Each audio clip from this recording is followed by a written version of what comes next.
A girl is reading an article about a hero called the Golden Man. He is described as the golden shine that lights up the city, protecting New York. Everyone praises him, calling him strong and mighty. The girl with green eyes and red hair shows the article to a boy, asking if he remembers about Golden Man. The boy seems quite lost. His hair is messy, and a golden suit is in front of him. He is wearing a hospital uniform and claims he doesn't know anything about the Golden Man. The girl explains that a huge fire broke out last night, causing a factory to burn down, but there were no casualties. Even a child trapped inside was later saved by the Golden Man. The news is everywhere, with some talk shows speculating that the Golden Man himself may have started the fire to draw attention and create a spectacle. The girl, along with 3 other members, asks the boy about the incident, but he remembers nothing. He holds the Golden Man's helmet, staring at it as if seeing it for the first time, leaving everyone around him confused. It turns out he is actually the Golden Man, who has lost his memory after the incident. The boy tries hard to remember, but they advise him not to stress and to rest instead. Afterward, one of the girls, named Blues, stays with him to take care of him while the others leave, wishing him well. They worry about what will happen to the country without someone to protect the people. Blues introduces herself to him, saying she'll stay with him, and he asked her about the hero they were discussing earlier. She confirms he's asking about the Golden Man, and he responds affirmatively. She then tells him that since the incident last night, the Golden Man has disappeared. He notes that it's as if his memory has disappeared too, and she looks at him in surprise. Then she asks about his injuries and if he's in pain, but he assures her he's fine. She suggests they go out to share the day together, and they both get ready to leave. As they descend from a large building, the boy seems amazed, as if seeing everything for the first time. He comments on the convenience of using a lift to descend such a tall building. She tells him that this is the Golden Man's secret base, and he asks if she works there. She explains that they are a team, supporting the Golden Man together. She introduces the rest of the team members. Blues is a mechanic, Ewok is a trainer, Reach is a secretary, and the professor, whose real name is unknown, is their commander. He thanks Blues for taking care of him, and then asks what's outside the base. She tells him that outside is the beautiful New York City which the Golden Man protects. He mentions that the base looks like an ordinary building, and then they take a tour around the city. She shows him various places, and he interacts with different people, even playing with small children. They visit a store, and the owner tells Blues it's rare to see her with a guy, making her blush. She asks the boy to wait there for a moment and leaves briefly. Meanwhile, he and the shop owner chat, and the owner comments that she is a bit strange but never boring. He must be anxious without memories, the boy thinks, noting how Blues is trying to support and entertain him, which impresses him. When she returns, they both get ice cream, and he comments that the city is lovely. She agrees, saying she loves the city as well. He expresses gratitude for her company and asks if she's worried about her own work. She assures him not to worry, her only job is to support the Golden Man. Then he asks if, since there's a hero, there must also be bad guys. She confirms, explaining that there are indeed villains like monsters, superhumans, and perverts. He deduces that if the Golden Man is absent, the villains might emerge. She agrees, saying that's the problem. The whole city is in danger, but no one knows that the Golden Man has disappeared. She expresses hope that the Golden Man and the boy's memory will both return soon, but then falls silent, realizing she shouldn't have said so much. After finishing the ice cream, he asks if he can have another one, but she warns him about upsetting his stomach. He jests about having one more, then another, and a third one for good measure. Meanwhile, she frets that indulging in too much ice cream might just be asking for trouble. Just then, a few children pass by, and he buys them ice cream, making them all happy. Blues thinks about how kind he is and starts laughing, realizing she'll be the one paying for all the ice creams. Suddenly, a signboard falls from above, but the boy quickly saves her. Looking up, she sees a villain, and the boy asks what they should do now that a villain has appeared. She asserts going back to the base to handle something important. As they head back, he hands her the ice cream, saying he saved it for her when it almost fell. He then wonders how he managed to be strong enough to save Blues, surprised at his own strength. Meanwhile, in the city, a long-haired villain wearing black glasses, known as Dr. Centipede, shouts his intent to defeat the Golden Man. Back at the base, the team gathers to watch a video of the scene, quickly identifying the villain. They explain to the boy that Dr. Centipede is Golden Man's rival, obsessed with studying his combat data and constantly adapting to counter him. They worry about how to deal with him now that the Golden Man is absent, as he's demanding the hero's appearance. The boy asks if he can face Dr. Centipede and confidently asserts that he's strong enough to do it. Blues feels the same way, convinced that he is the one who must confront the villain. His determination takes everyone by surprise. They are shocked to hear her speak so confidently about him. Blues continues, saying that even if he has suffered memory loss and injuries, it doesn't matter. After all, he is the Golden Man. As if compelled by the force of her conviction, the truth slips out of her mouth, catching him off guard. Everyone stares at her face in astonishment, eyes wide with surprise. Their secretary, Reach, can't hold back her curiosity and asks if he has found any clues about his identity. Golden Man hesitantly admits that he had been suspicious himself, that he might actually be the Golden Man since he had lost his memory right around the same time the real Golden Man disappeared. He doesn't remember anything concrete about who he was, but deep down he feels like he could be Golden Man. The professor, who has been observing everything with a critical eye, says that from a logical standpoint, it all makes sense. Blues, sensing his uncertainty, encourages him even more. She tells him that while he may have mixed feelings about his identity, he is the only person who has the strength to stand up to the villain. The professor remains skeptical, not entirely sure if Golden Man is ready to face such a challenge yet. Meanwhile, on the other side of the city, the villain's reign of terror continues. Soaring above with monstrous centipede-like tentacles spread wide, the villain's laughter echoes through the streets. Enchanted by New York City's beauty, he declares he never tires of the billion-dollar night view, gazing down at the glowing skyscrapers in awe. He declares that there's a reason the city is known by that name. However, despite the city's breathtaking lights, he believes that the brightest and most magnificent star, the true heart of the city's light, is none other than Golden Man. The villain is obsessed with Golden Man and is eager, almost desperate, to encounter him face to face. Back at the team's base, the members gear up Golden Man, helping him into his uniform. They know that this is the moment of truth, and there's no turning back now. As they make their final preparations, they warn him that once he engages the villain, communication will be cut off. They won't be able to offer him any assistance or guidance during the battle. With all preparations complete, Golden Man takes a deep breath and heads out. After what seems like an eternity, he reaches the designated spot and comes face to face with the cruel villain. The baddie brings up Manor Mode, a fancy setting that promises to keep the destruction in check and the city in one piece during the showdown. The air crackles with tension as Golden Man confronts Dr. Centipede, calling him out for causing mayhem in the city and putting lives in danger. To which the villain responds with a sinister smirk, saying, "Oops, my bad. Sorry about it." His tone shifts to one of mockery as he notes Golden Man's unusual talkativeness, contrasting it with his usual silence. With a sarcastic edge, he adds that he finds the change pleasant, even going so far as to express twisted affection. His smile turns more sinister as he suggests they start their battle. He warns Golden Man that he plans to use his centipede-like arms to hang him until he's dead, stating that his obsession with Golden Man is the reason why he must kill him. His monstrous smile widens, showing his sharp teeth, and their duel begins. The team watches from the safety of the base, their faces tense with anticipation. Reach, anxious, asks if they believe Golden Man has a chance of winning.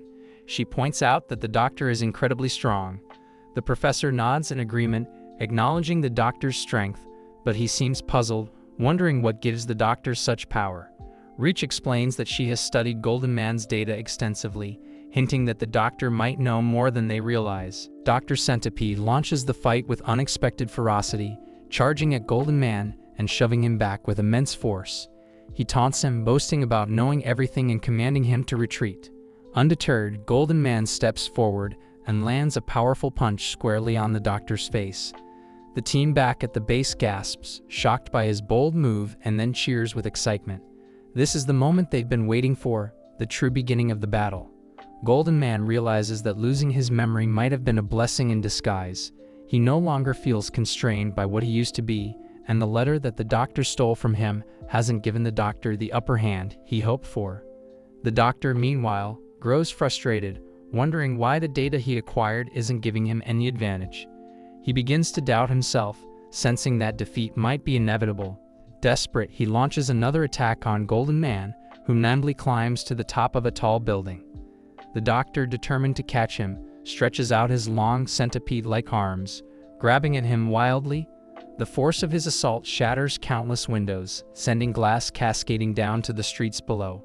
Golden Man calls out to him, warning him to stop causing damage to the buildings, but the doctor coldly retorts that as long as no human lives are lost, it doesn't matter, adding that his patrons will handle any repairs.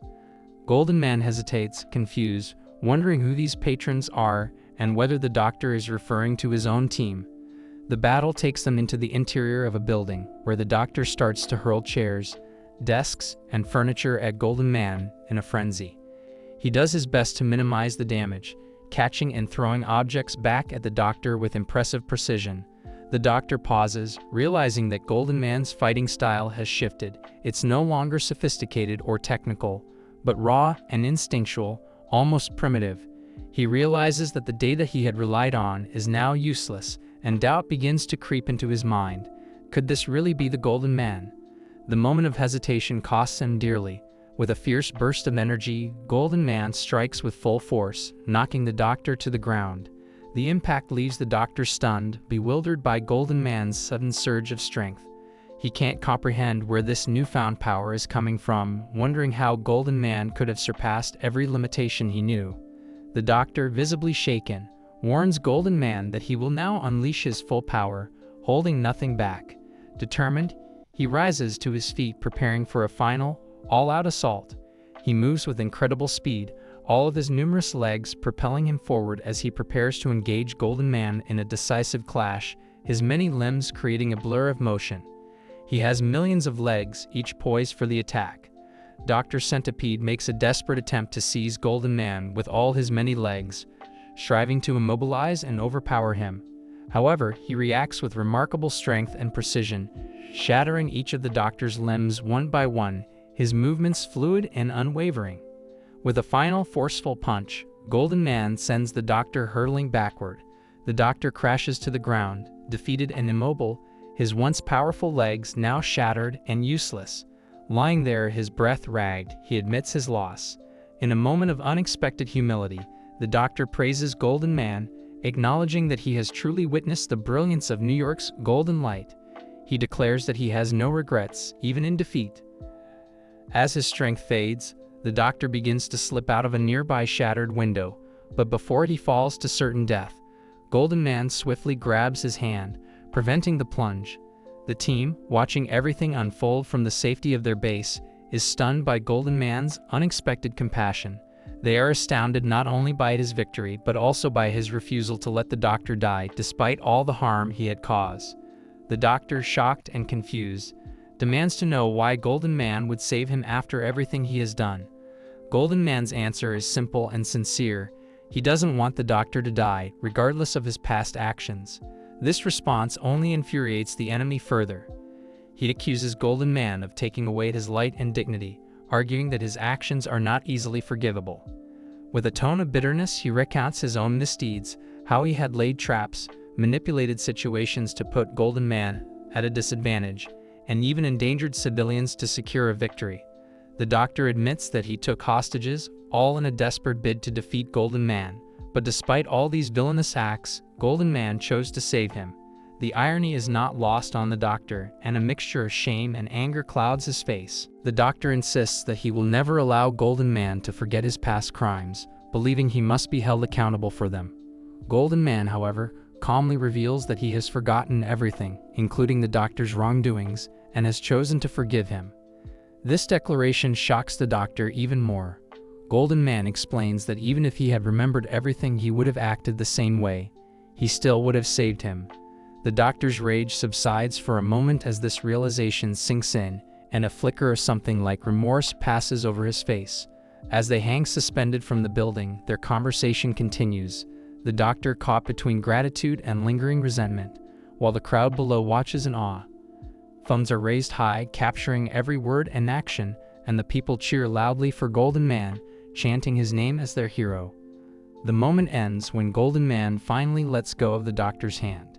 He falls, but instead of plummeting to the pavement, he lands safely in a rescue cloth that his escort team had stretched out below.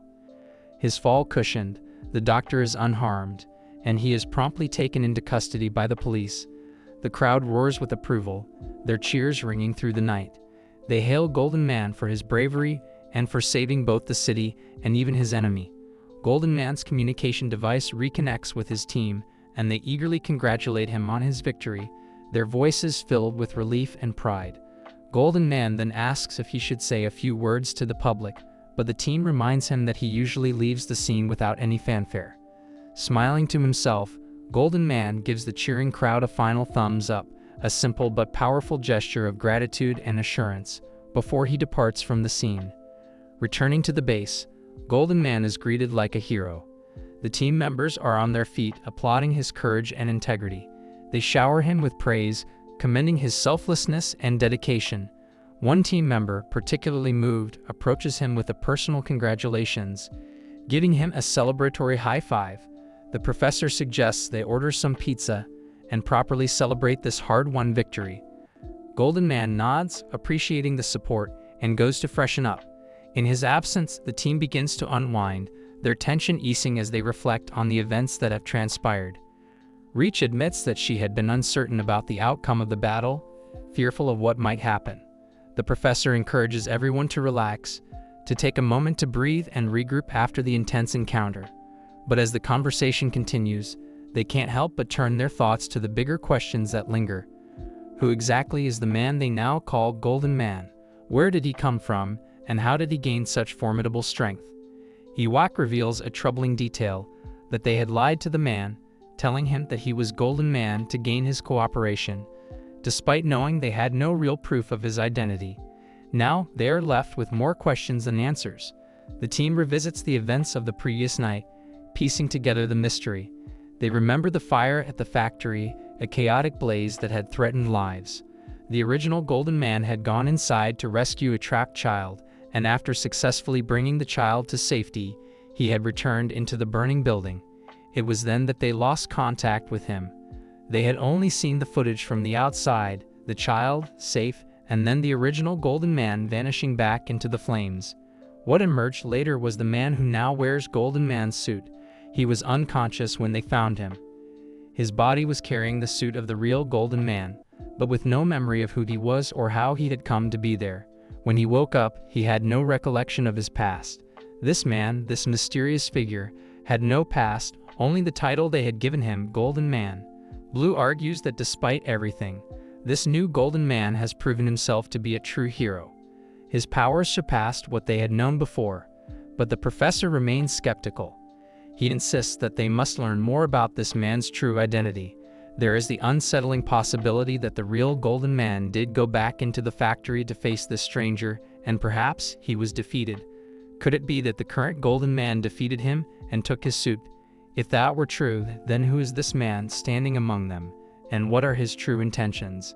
Is he truly a hero, or could he be a villain hiding in plain sight? Blue confesses that when she told him he was Golden Man, she had hoped it would inspire him to rise to the occasion, to believe that he was a hero, and act accordingly. She had wanted him to see himself as someone who could be trusted and depended upon. The professor acknowledges that for now, they have no other choice but to rely on him to protect the city. Simultaneously, they must continue their search for the real Golden Man, hoping to uncover the truth. He emphasizes that they need to carefully monitor the new Golden Man's memories. They all know that if his memories return, they have no way of predicting how he might react or what he might do with his incredible power. This uncertainty looms over them like a shadow, casting doubt on the future. They understand the stakes. The city's peace hinges on the man known as Golden Man. Whether by fate, accident, or deception, his actions, choices, and lost memories now hold the key to its future. All they can do is hope he proves to be the hero they need.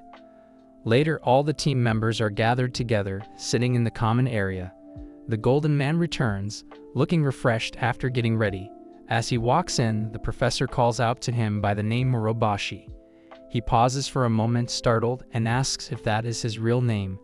The professor calmly confirms that it is indeed his name. Murobashi, although confused, acknowledges that even though he has lost his memory, the name somehow feels familiar, almost right. He admits that it's strange to have a name that resonates with him despite not remembering anything else.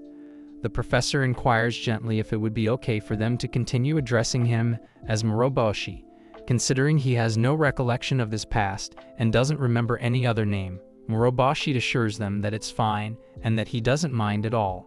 Meanwhile, he begins exercising on the treadmill, running with a sense of determination. As he does, the professor privately reflects that Murobashi is not his real name but chooses not to reveal that detail to him just yet. The professor then turns to the rest of the team. He informs them that this individual will be taking the place of Murobashi-kun, who was tragically lost in the fire some time ago. He explains that this man, who they found that very night at the scene of the incident, seems to possess remarkable potential and will assume the responsibilities left behind by the former Murobashi. As he is saying this, Murobashi continues his intensive workout at Golden Man's gym. The professor, curious about his physical capabilities, asks the gym trainer how much weight Murobashi is currently lifting. The trainer, visibly impressed, remarks that Murobashi is lifting significantly more than Golden Man, their previous strongest member, ever did. The professor finds the idea fascinating but wisely decides to hold off on retrieving his forgotten memories. After all, there's a chance he could turn out to be the villain in this story, and that could lead to a fight. Blues expresses her concern, wondering how they could possibly go up against someone with such extraordinary power if it came down to that. The professor acknowledges her worries but insists that they need to investigate what happened that night, the night when Murobashi was found, if they are to understand who he truly is. He assigns Reach to accompany Murobashi, to guide him through Golden Man's entire routine and help him adjust to his new role. Reach agrees and approaches Murobashi. He reassures her that although he has no memory of his past, he will not be a burden to any of them. He confidently asserts that he is the Golden Man, trusting his instincts as a hero and his deeply rooted sense of justice, even if his memories remain hazy. Reach, however, is skeptical, suspecting his conviction might be an act, but chooses to keep her doubts private. Curious about Murobashi's character, Blues asks the professor for permission to tag along, which the professor readily grants, trusting her judgment. Meanwhile, Reach, still contemplating Murobashi's past, questions Blues about how she funds her costly fieldwork. Afterward, Murobashi, now decked out in Golden Man's legendary suit, strolls casually down a bustling New York City street. He interacts with the public, and people's faces light up when they see him. Children point and smile, recognizing the familiar figure of a hero, while adults eagerly gather around to take selfies with him. As he makes his way through the crowd, he stops to help an elderly couple cross the street, showcasing a friendly and considerate demeanor. Observing this from a distance, Blues notes that Murobashi seems naturally sociable, a trait that contrasts with their initial expectations. She remarks to Reach that they might have been overly anxious about him fitting in, but Reach remains unconvinced. Reach expresses her reservations, insisting that it's too risky to rely on someone who not only lacks a clear history but also can't recall his own name or past. Blues acknowledges her concerns but reminds her that they currently have no better alternative. The two women decide to sit at a nearby cafe to continue their observation, sipping coffee as they watch Murobashi interact with the crowd from a distance. They talk about how challenging it is to trust someone whose memory is completely lost, but they also recognize the unique skills and abilities he displays. After leaving the cafe, they walk past a partially repaired building. Murobashi pauses in front of it, asking if it's the same structure that was damaged during his encounter with a certain doctor. Reach confirms that it is, but assures him that he doesn't need to worry about the cost of repairs. She explains that the professor oversees all financial aspects and that they are well prepared for any damage incurred during missions. She reveals that the professor is the head of the Taylor Foundation, one of the world's largest and most influential conglomerates with resources that are virtually limitless. The professor has invested heavily in the city's construction industry, equipping them with cutting-edge technology and a well-trained workforce, ensuring that property damage is never a problem. She encourages him to stay focused on his work and not to worry about such details. Reach's tone shifts to one of excitement as she reminds him that people's lives are irreplaceable. She exclaims that protecting the citizens of New York is their ultimate mission. That, she emphasizes, is the duty of Golden Man.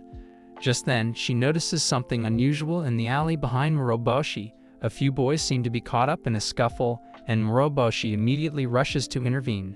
With a dramatic flair, he makes a bold entrance, startling the troublemakers who quickly scatter.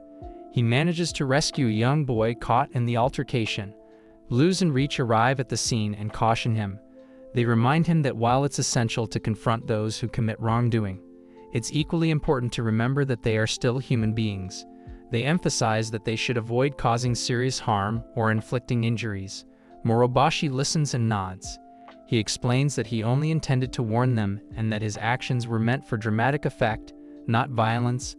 Reach, unconvinced by his explanation, tells him she cannot trust such vague motivations.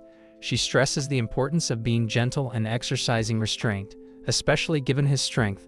To test him further, they send him to another scene where a young woman is being harassed. Moroboshi arrives in time to intervene, scaring off the assailant without engaging in physical confrontation. Reach and Blues watch from a distance, noting that Moroboshi's interactions with the public are drastically different from how he behaves around the team. They discuss his peculiar behavior, with Reach expressing her doubts.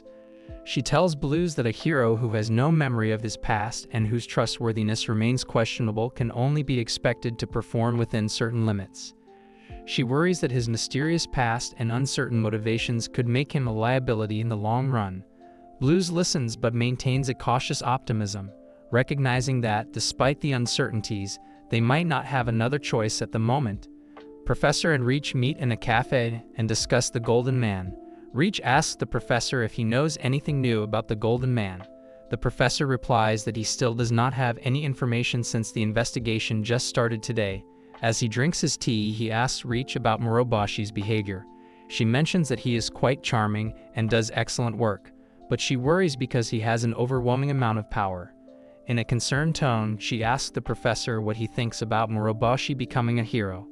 The professor, putting down his teacup, says that there isn't really any other choice.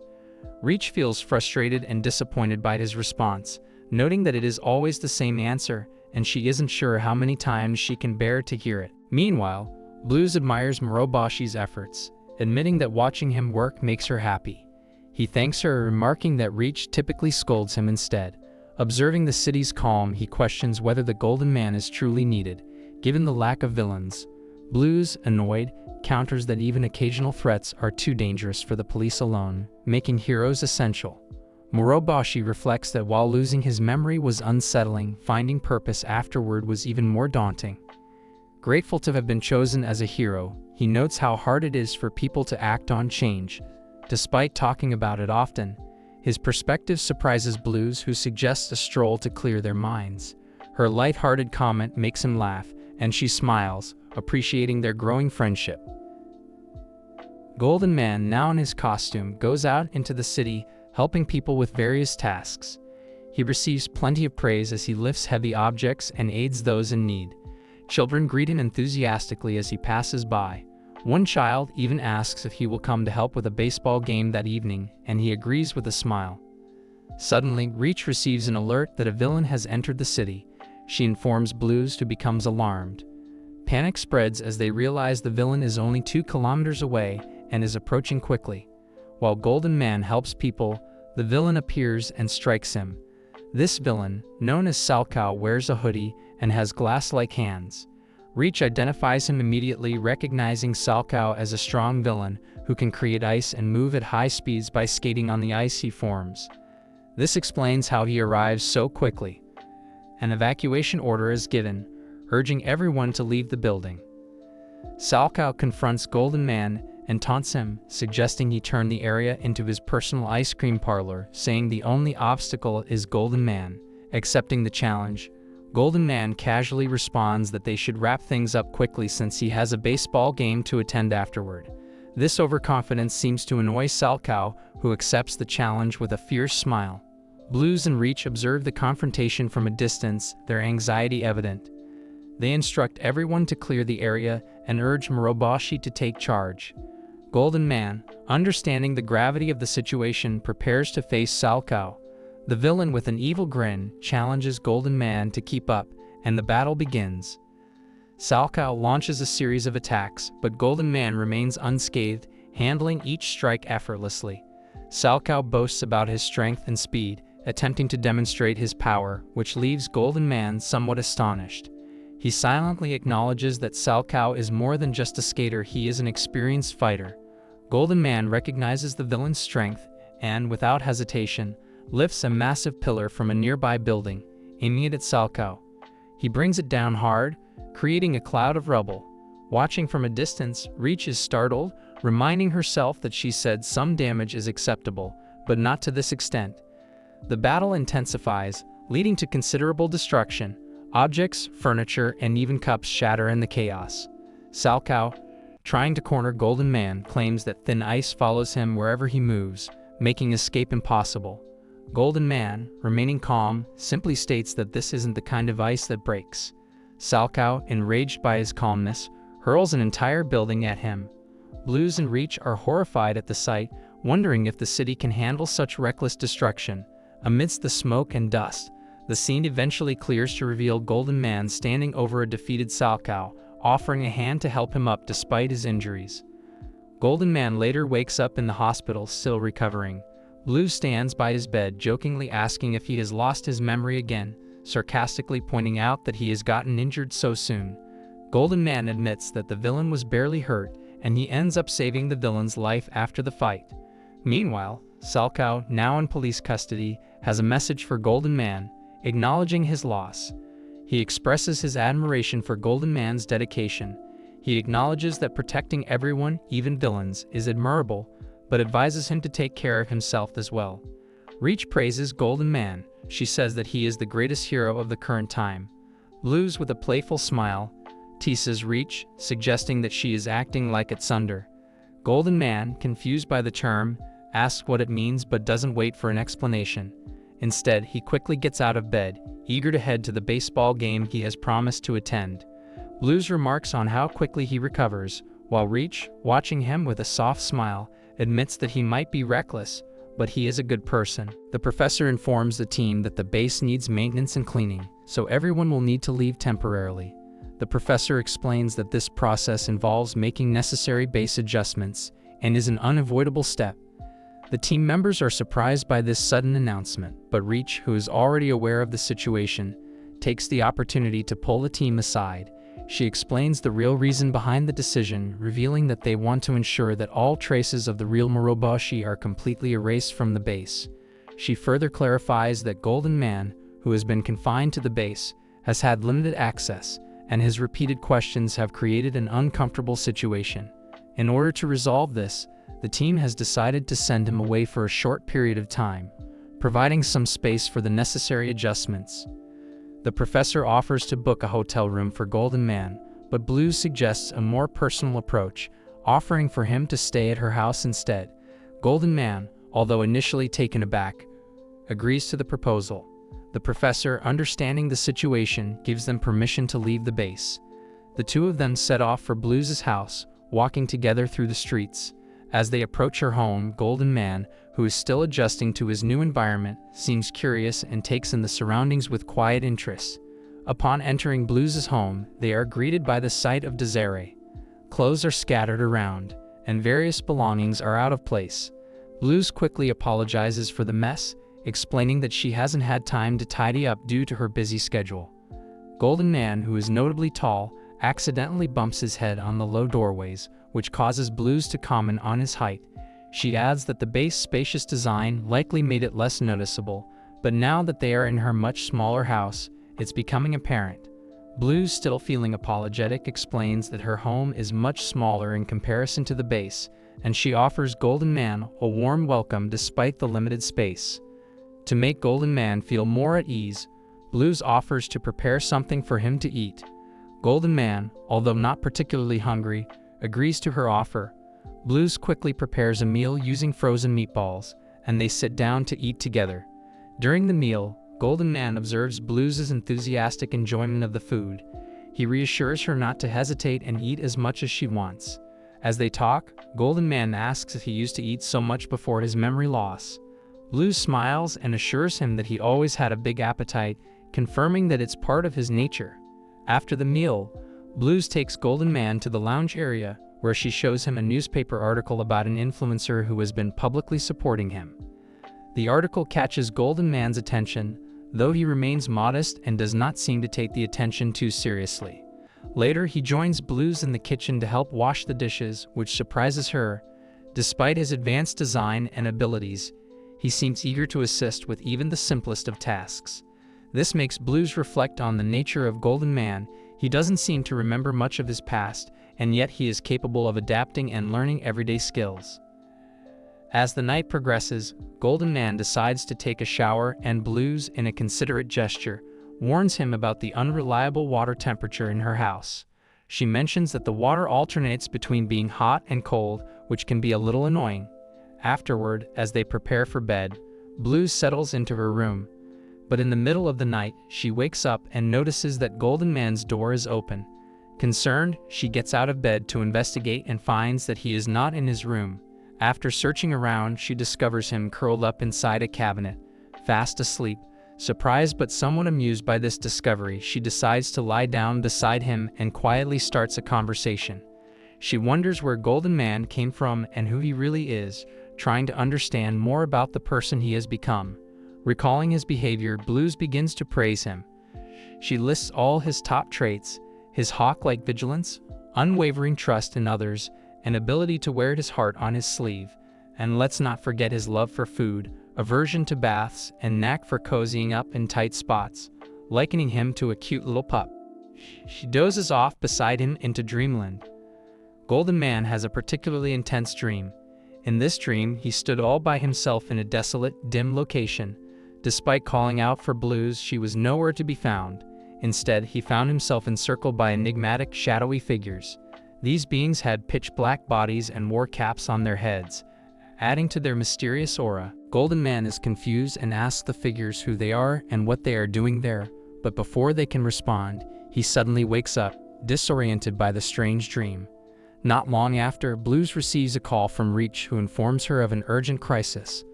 A pharmaceutical company's experimental bioweapon, a plant-based entity known as Burrow 47, is out of control. The weapon, created by genetically modifying a guaiacum tree, is massive, heat-resistant, and incredibly durable due to its reinforced bark. It poses a serious threat and causing destruction in the area, making it a formidable opponent. The situation is dire, and immediate action is required. Golden Man, looking out of the window, spots the enormous plant weapon causing destruction nearby. Without hesitation, he tells Blues that he'll return soon so they can finish their meal together.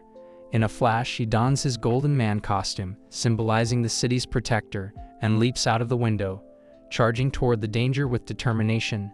His enthusiasm and bravery are clear as he confronts the massive plant weapon head-on. In an intense and dramatic clash, Golden Man unleashes a powerful attack, destroying the weapon in a single blow. Back at the base, the professor and the team observe the battle remotely. They are astonished by Golden Man's strength and efficiency, praising him for defeating such a dangerous opponent so quickly. Meanwhile, Blues watches the battle from a distance, impressed by his courage and capabilities. She is beginning to understand that perhaps Golden Man is more than just a replacement for the real Muroboshi. However, the chapter does not end on a calm note. Another villain emerges from the shadows, a mysterious figure dressed in black. She has been observing Golden Man's impressive performance and, with a sinister smile, remarks that the two of them are quite similar. She starts devising a plan for the inevitable confrontation, fully aware that their paths are destined to collide. The tension mounts, leaving both her team and Golden Man bracing for the challenges that lie ahead. Reach gathers the team, presenting a piece of surveillance footage she retrieved just a day earlier. Though the video is blurry and the figure indistinct, she points out a crucial detail: a glimpse of someone dressed in traditional Japanese attire. This mysterious figure, she points out, was carrying a jet-propelled weapon. The professor, upon hearing this, becomes visibly concerned and states that it can only mean one thing: the strongest villain they know of has come to New York. The team falls silent, aware of the magnitude of this threat.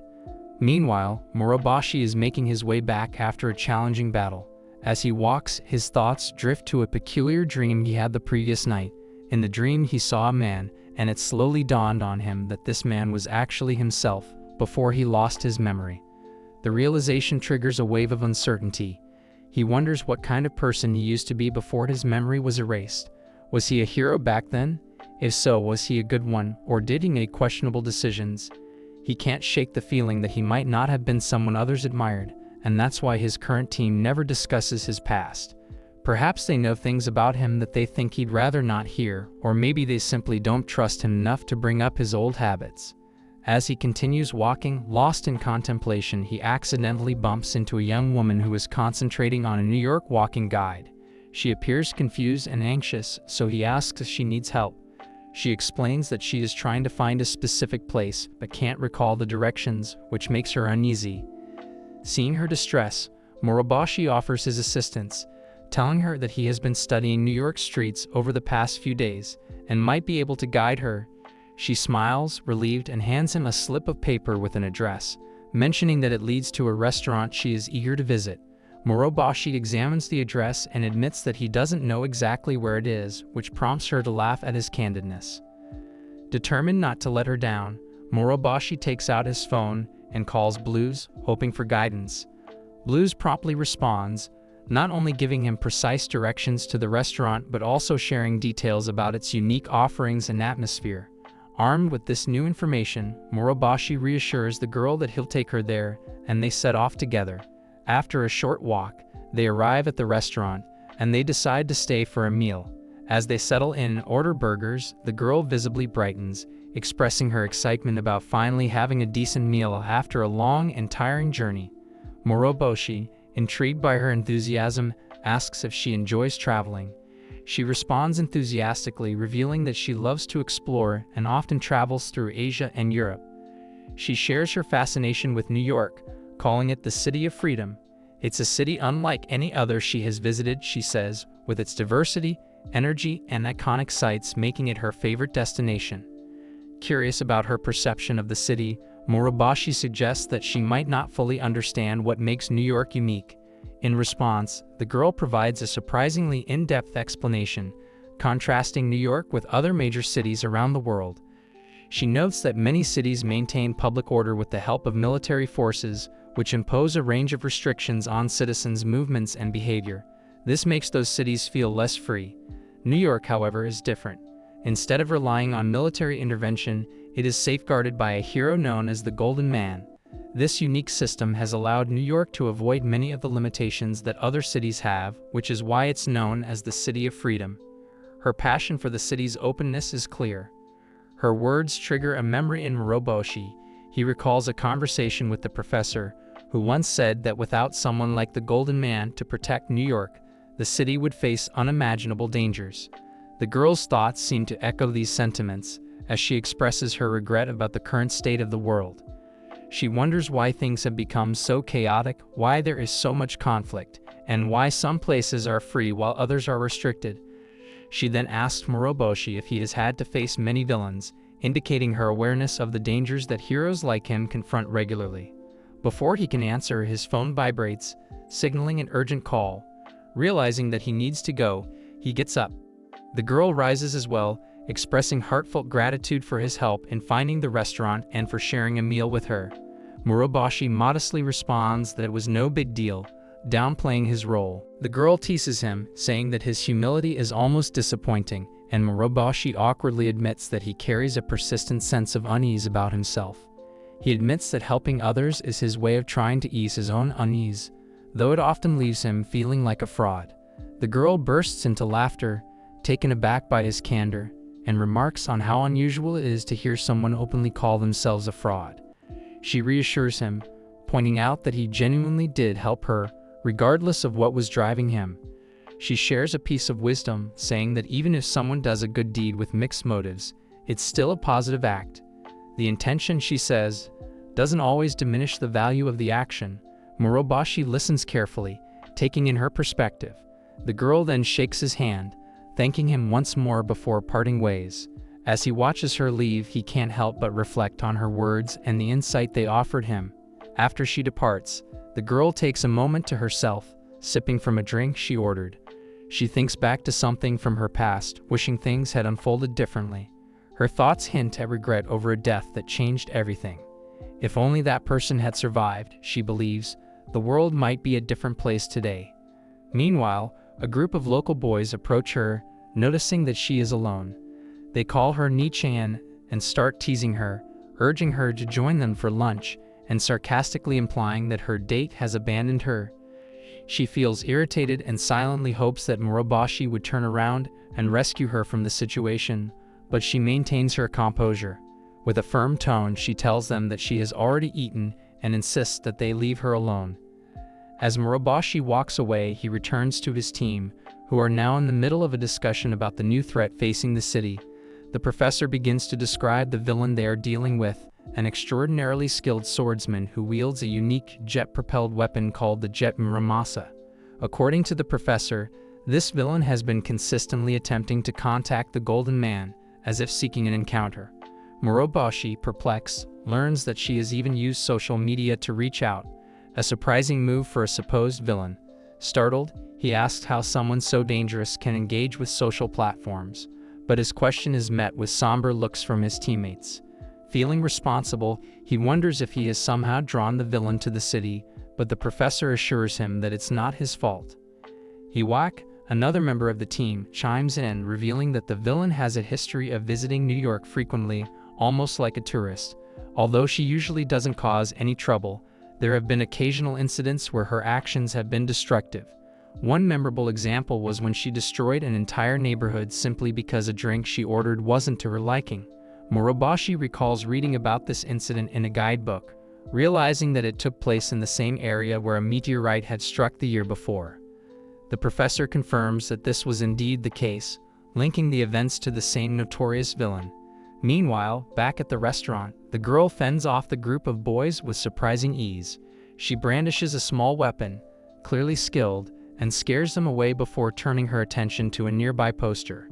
It features an image of the Golden Man, and she stares at it thoughtfully, contemplating where she might find him. Her mind is clearly set on meeting the elusive hero. At that very moment, the villain they have been discussing finally makes her move, arriving in the heart of the city. The professor quickly alerts Moroboshi to the villain's presence. Without hesitation, Moroboshi suits up, donning his Golden Man costume. Fully aware of the gravity of the situation, he prepares himself for the confrontation, knowing that this is no ordinary adversary.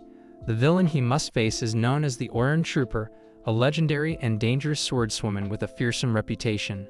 Moroboshi steels himself for the challenge, preparing for the inevitable clash between them. The professor starts explaining to the team that the villain they are about to encounter is widely regarded as the strongest. He emphasizes the danger by mentioning that the villain has mastered a devastating sword technique known as the one-hit kill, which is capable of slicing through space itself. This makes the threat far greater than any they've faced before. Golden Man, concerned about the potential for a confrontation, states that they should do everything possible to avoid combat. He inquires if there's any way to ensure this. Professor answers that the villain is like a force of nature, an unstoppable calamity that destroys everything in her path. However, he adds that if they avoid contradicting her or opposing her desires, there's a chance that she might refrain from fighting. Nevertheless, he advises them that if a situation arises where opposition is unavoidable or if combat breaks out, they must prioritize their safety and flee, even if it means leaving the city. Value your life, he warns solemnly, making it clear that underestimating this enemy could be fatal. Turning to the other team members, the professor mentions Moroboshi's current situation. He points out that Moroboshi is still operating as a hero without fully understanding who he is himself. Up to this point, Moroboshi has faced numerous adversaries, but none of them compare to the level of the Oran Trooper. According to the professor, this villain is on a completely different scale. He stresses that they should inform Moroboshi of the severe risk he faces before it's too late. Iwak agrees wholeheartedly, acknowledging the importance of preparing for the worst. Reach, another team member, updates the professor by reporting that all city residents have been safely evacuated to underground shelters. She notes that they've alerted everyone to the potential threat, following the principle that it's better to be overly cautious than to face regret later. Meanwhile, Golden Man, now dressed in his heroic costume, enters the city determined to meet the villain face to face. He soon spots her approaching. Standing his ground, he introduces himself proudly as the Golden Man, the hero of New York. In response, the villain smiles and greets him with surprising friendliness. She pulls out her mobile phone and comments on how nice it is to see Golden Man in New York at night, hinting that the encounter is almost surreal to her. She takes a photo of him, mentioning with amusement that she should upload it to Instagram. At the same time, back at the base, the professor and the rest of the team are anxiously observing the interaction.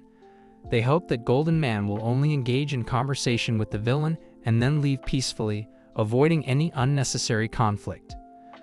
The villain continues to converse with Golden Man, asking which photo filter she should use to take his picture. She seems casual and calm, giving no sign of hostility. Then abruptly, she changes the subject, saying she'll make a video later because she has some business to attend to first. Golden Man, sensing the gravity of her words, asks what sort of business she means, causing a wave of anxiety to sweep over the team at the base. They realize the danger is escalating. The villain reveals that she has a list of people she intends to kill. To Golden Man's surprise, she is the same girl he had encountered earlier when Moroboshi had stopped for directions and shared a burger with her. The villain proceeds to tell Golden Man a series of grievances. She describes how, after her lunch, some people harassed her, showing clear frustration. Additionally, she complained that a cashier had refused to accept NeoPay as a form of payment, which she found infuriating. Her tone becomes more intense as she lists other similar incidents, all leading her to the conclusion that the city doesn't deserve to be called the best tourist destination. Golden Man, realizing the intensity of her anger, tries to reason with her. He calmly argues that killing those who upset her is not a justifiable solution, but his attempt to dissuade her only enrages the villain further. She retaliates by striking him with a powerful blow, forcefully declaring that he should not interfere in her affairs and should mind his own business. Back at the base, the professor, now more anxious than ever, urgently orders Golden Man to retreat. He emphasizes that the villain is now in a triggered state, making the situation extremely dangerous. He assures Golden Man that they will handle evacuating the remaining residents, urging him to escape while he still can. Despite the professor's urgent warnings, Golden Man remains steadfast. He expresses his determination to stay and fight, explaining that he cannot be certain she will limit her violence to the people she initially targeted. He feels a deep responsibility to protect the citizens of this city and refuses to back down. Iwak, listening to Golden Man's decision, voices his support, agreeing that Moroboshi's instincts are right. As tensions mount, the villain begins to unleash her full power. With a series of slashes, she releases disaster-level shock waves that ripple through the area with devastating force. These shock waves are ultra-destructive, demonstrating her immense strength and power. The sheer intensity of her attack shakes the team at the base, who witness the unfolding chaos from afar. She then taunts Golden Man, daring him to turn away in the face of such destruction. Blues, another member of the team, remarks that, after witnessing such overwhelming power, Golden Man should focus on saving himself and flee. However, he remains undeterred, firmly resolved to fight despite the enormous risk. He recognizes that the villain's sword technique is formidable, particularly at mid to long range, where she dominates the battlefield. To counter her advantage, he decides he must close the distance and engage her in close combat. Golden Man charges at the villain, attempting to get in close enough to land a decisive blow. Yet her skill and agility are unmatched. She effortlessly counters his attack, knocking him down with a swift and brutal maneuver. Golden Man collapses to the ground, unconscious, his body sprawled out on the pavement. The professor, watching this devastating conclusion, remarks that this outcome was inevitable when facing the strongest villain. His words hang heavily, underscoring the danger they are up against.